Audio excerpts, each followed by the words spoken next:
नमस्कार भाई दोस्तों। एक 4 पेज की चिट्ठी बहुत वायरल हो रही है सोशल मीडिया के ऊपर, बहुत ज़्यादा वायरल हो रही है। बोल रहे हैं कि ये चिट्ठी अमृतपाल सिंह और उसके साथियों ने लिखी है डिब्रूगढ़ जेल से। उस चिट्ठी के अंदर सभी का जिक्र है, जत्थेदार साहब का भी है, 84 का भी है, 78 का भी जिक्र है, सभी का जिक्र उस चिट्ठी के अंदर। युवाओं के लिए संदेश भी है। ऐसा क्या है उस चिट्ठी के अंदर कि वो इतनी तेजी से वायरल भी हो रही है, और साथ के साथ जो आपको बताते हैं, साथ के साथ लोगों को कुछ जो मतलब सिक्कों के खिलाफ हैं उनको तकलीफ भी हो रही है उस चिट्ठी से। उनको तकलीफ बहुत ज्यादा हो रही है उस चिट्ठी से कि चिट्ठी आई कैसे।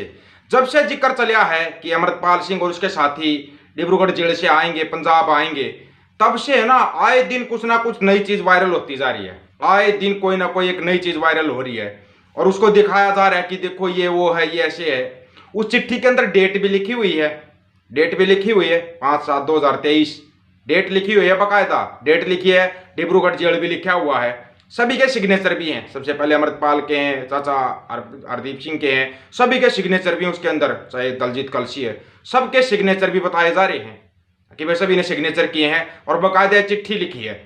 उस चिट्ठी के अंदर ऐसा क्या हो रखा है कि वो चिट्ठी तकलीफ दे रही है भाई। जो सत्ता में बैठे हैं लोग, जो पंजाब के ऊपर कब्जा किए बैठे हैं, उनको तकलीफ क्यों हो रही है उस चिट्ठी से? ऐसा क्या उस चिट्ठी के अंदर, आपको बताते हैं उस चिट्ठी के अंदर ऐसा क्या लिखा हुआ है कि वो चिट्ठी इतनी तेजी से वायरल हो रही है। सबसे पहले तो जो साथी नया जुड़ता है ऑफिशियल दीपक फौजी यूट्यूब चैनल के ऊपर, चैनल को सब्सक्राइब करना और बेल आइकन को दबाना ताकि नोटिफिकेशन आपके पास पहुंचता रहे। ऑफिशियल दीपक फौजी यूट्यूब चैनल, बात हक और सच की करेंगे।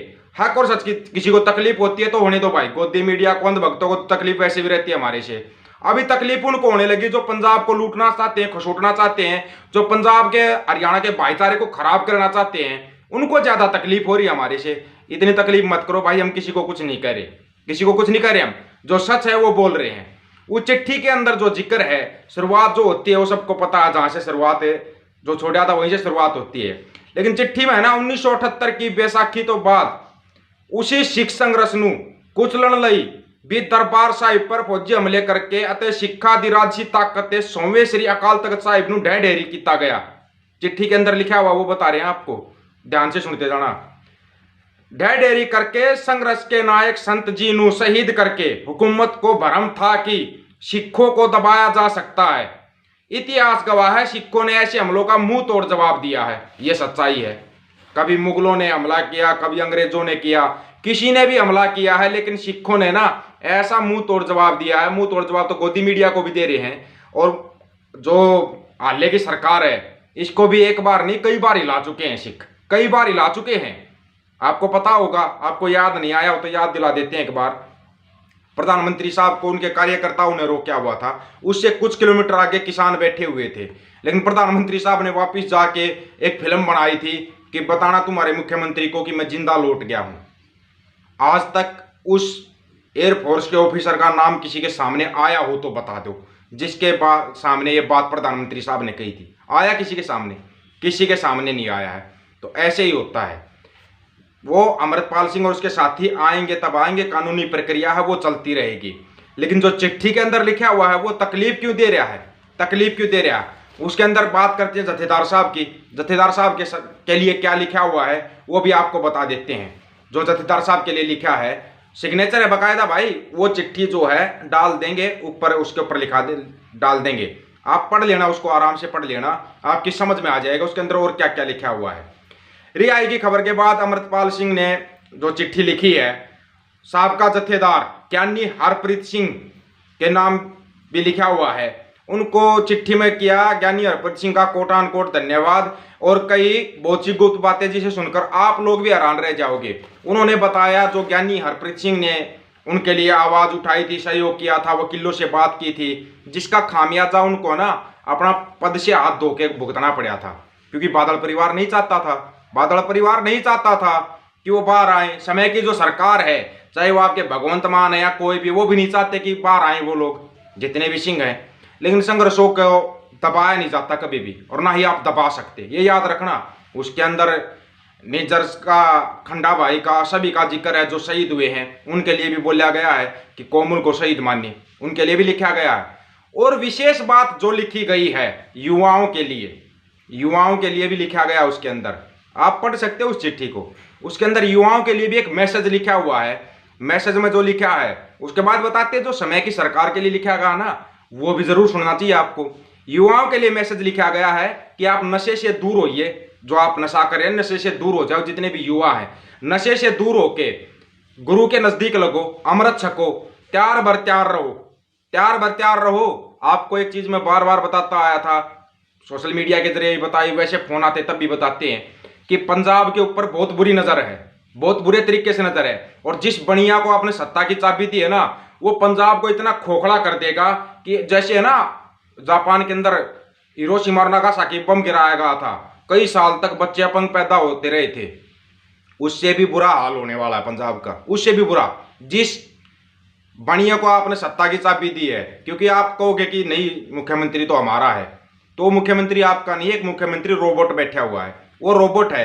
वहां से दिल्ली से जो चाबी भरी जाती है ना, बस वही शब्द बोलता, उससे आगे कोई भी शब्द नहीं बोलता, कोई शब्द नहीं बोलता। समय की जो सरकार है ना वो आपको बर्बाद करने वाली है। और हाँ, 2024 का चुनाव भी आने वाला है, 2024 का चुनाव भी आ रहा है। उस चुनाव में भी बहुत बड़ा गेम खेला जाएगा, बहुत बड़ा गेम। आप देखना, जैसे ही अमृतपाल और उसके साथी बाहर आएंगे, हो सकता है उनको ये दिखाया जाए कि देखो बीजेपी सरकार ने मदद की है, इन्होंने कांग्रेस ने मदद की है, या फलाने ने मदद की है, ये भी हो सकता है आपको दिखाया जाए।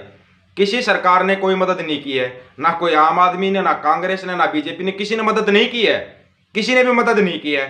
वो लड़ाई जो कानूनी लड़ाई लड़ रहे हैं, वारिस पंजाब जथेबंदी के वकील हैं या और भी बहुत से वकील हैं, लड़ाई वो लड़ रहे हैं, कोई सरकार लड़ाई नहीं लड़ रही उनके लिए। सरकार तो ये चाहती है कि वो अंदर ही रहें, बाहर आए ही ना, सरकारों का ये मंसूबा है। क्या अभी तक भगवंत मान साहब आपने लिख के दिया है कि नशे हटाया जाए युवाओं के ऊपर से? नहीं लिख के दिया ना, आप लिख के दोगे भी नहीं। हाँ, दिल्ली से जिस दिन आदेश आएगा उसी दिन लिख के दे देंगे, एकदम से लिख के दे देंगे, एकदम से अचानक से लिख के दे देंगे, ये लो दिल्ली से आदेश आ गया, लिख के दे दिया, इनके ऊपर से नशे हटाया जाए। ये है चाल।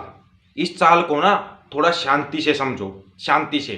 कोई भी बैठ के सोशल मीडिया पे वीडियो बनाता है, कभी मोहल्ली मोर्चे को टारगेट करता है, कभी पंजाब को टारगेट करता है, कभी जत्थेबंदियों को टारगेट करता है, कभी किसानों को टारगेट करता है, कभी किसी को टारगेट करता है। टारगेट करना एक अलग बात है और सच्चाई बोलना एक अलग बात है। हम किसी को टारगेट नहीं कर रहे, ना किसी सरकार को टारगेट कर रहे। सरकार को क्यों टारगेट करेंगे भाई? हम सरकार को चुना किसने? आम लोगों ने चुना है ना, आम लोगों ने चुना है। कोई ये तो है नहीं कि भगवंत मान जबरदस्ती आके मुख्यमंत्री के पद के ऊपर बैठ गया। आपने चुना है तो आप भुगतोगे, भुगतो इसको, भुगतो। क्या टीचर, क्या किसान, क्या युवा, सबको ऐसा बिठा दिया, कोई थोड़ी सी आवाज उठाए उसी के ऊपर लगाओ, ऐसे भेज दो डिब्रूगढ़, लगाओ केस, डाल दो जेल के अंदर। नहीं हो रहा क्या पंजाब के अंदर? ये पंजाब के अंदर चल रहा है। पंजाब में कोई पत्रकार भी आवाज उठाता है तो उसकी दिल्ली पेशी लगती है। आपको नहीं पता हो तो पिछले कुछ दिनों पहले एक न्यूज आई थी ना, दिल्ली पेशी लगती है उसकी। तो दिल्ली से चल रहा है सब कुछ। वो कोई, आप अगर सोच रहे हो कि आपका मुख्यमंत्री बैठा हो, नहीं बैठा हुआ है। और हाँ, अपनी राय जरूर देना, जो चिट्ठी के अंदर लिखा हुआ ना, जो युवाओं के लिए, विशेष तौर पर युवाओं के लिए जो संदेश है, उसके लिए अपनी राय देना। त्यार भर त्यार रहो भाई, अमृत छको, गुरु के नजदीक लगो, गुरु के सिंह बनो, नशे के अंदर मत डूबो। नशा आपको बर्बाद कर देगा, आने वाली पीढ़ियों को बर्बाद कर देगा। इस नशे की दुकानों को बंद करवा दो बस, पंजाब वैसे ही खुशहाल रहेगा। सभी साथियों को राम राम, नमस्कार, आदाब, सत श्री अकाल। वाहेगुरु जी का खालसा, वाहेगुरु जी की फतेह।